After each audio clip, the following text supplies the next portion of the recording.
G'day guys, so today we're going to be exploring probably the most iconic attraction of Amsterdam, the Red Light District. So we're walking down Warmerstraat at the moment. So this basically just takes us from the back of Dam Square straight into the Red Light District. So it's closed at the moment, but right here behind me is a very famous condom shop. It's also got its little own condom museum. So a lot of different things you can get, even vegan.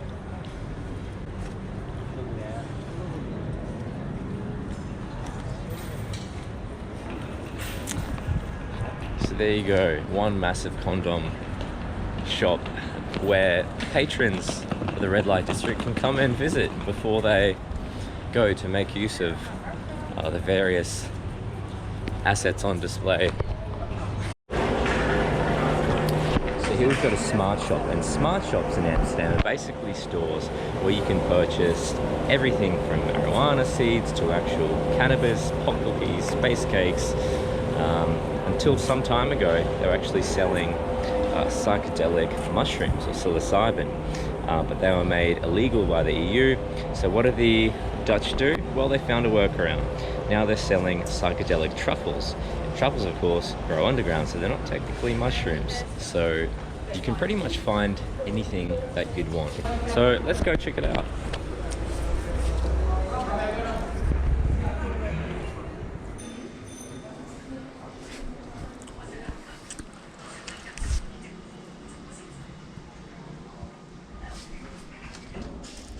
These lollies are CBD or THC? CBD. CBD, right on.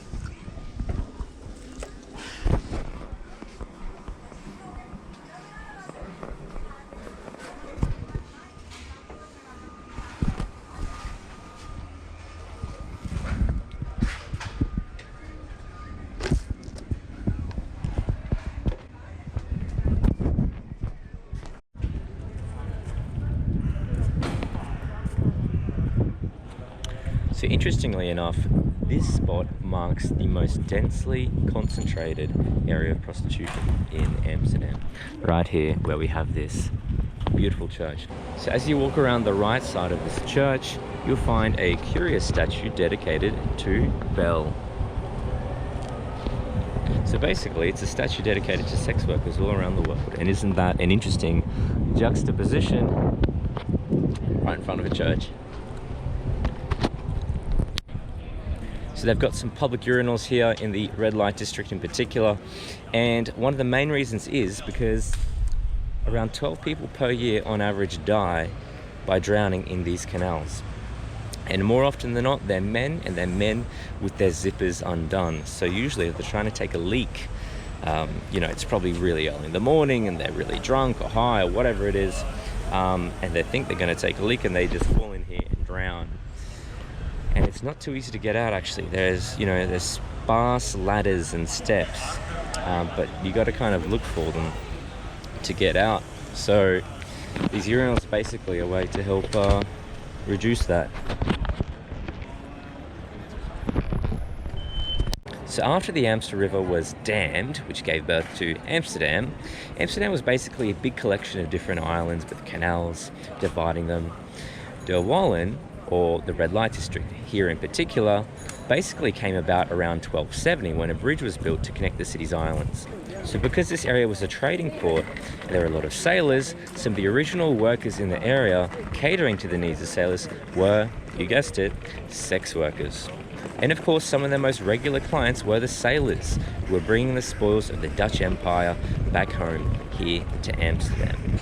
Now, as international trade boomed, Amsterdam's population swelled in size, as did its economy. It got wealthier, it got bigger, and of course this attracted more people, more sailors, more businessmen, and ultimately more sex workers. And in fact, during the late medieval period, married men and priests were forbidden from entering this district for fear they would be corrupted by it. So how times have changed in terms of what we allow today, right, compared to centuries ago. So now let's learn a little bit more about the legality of sex work here in Amsterdam. So sex work has always been legal here in Amsterdam, but it's always been subject to varying levels of debate. and opposition and support. But around 1578 there was a Dutch revolt, and there was a new Protestant order, basically new leadership in the Netherlands, which outlawed this practice of selling sex. So sex workers were basically forced to take their trade underground, and they were represented by madams, by more organized kind of organizations who operated brothels, basically disguised as legal businesses.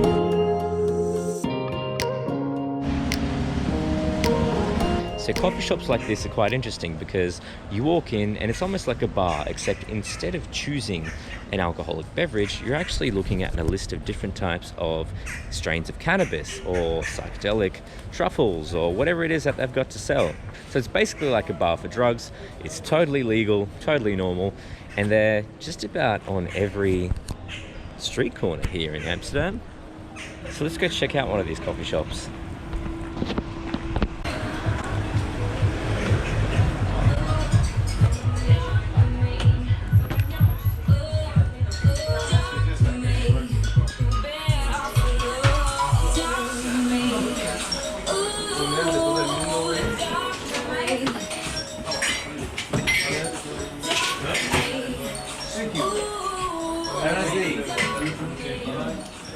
It's quite interesting because even though Amsterdam's known for pot, it's still very much living in a grey area here because you can't actually legally promote weed here in Amsterdam. I've been told by the cafe owner. This is why a lot of coffee shops won't have like a menu or a big board displaying all the different types of weed they have for patrons as soon as they come in. No, the patron actually has to take initiative and ask for it.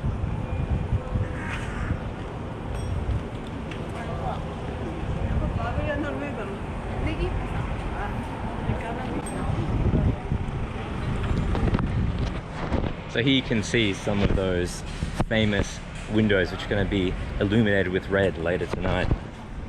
So we're doing this tour throughout the day because you're not actually allowed to photograph or videograph these ladies or the red light windows where they're working at night.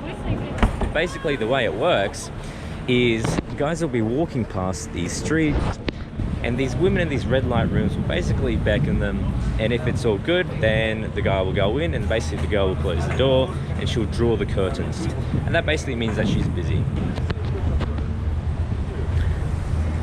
So I hope you guys enjoyed this video exploring Amsterdam's Red Light District, or Der Wallen as it's known here to locals. I'm just enjoying a hemp tea and basically just soaking everything up. The life on the canals. Well, that's it for me. I've got a flight to catch in a couple of hours. I'm going to Mallorca. So we were first time in Spain, so I'm very excited. And of course, if you like the video, like, subscribe, and I will see you in the next adventure.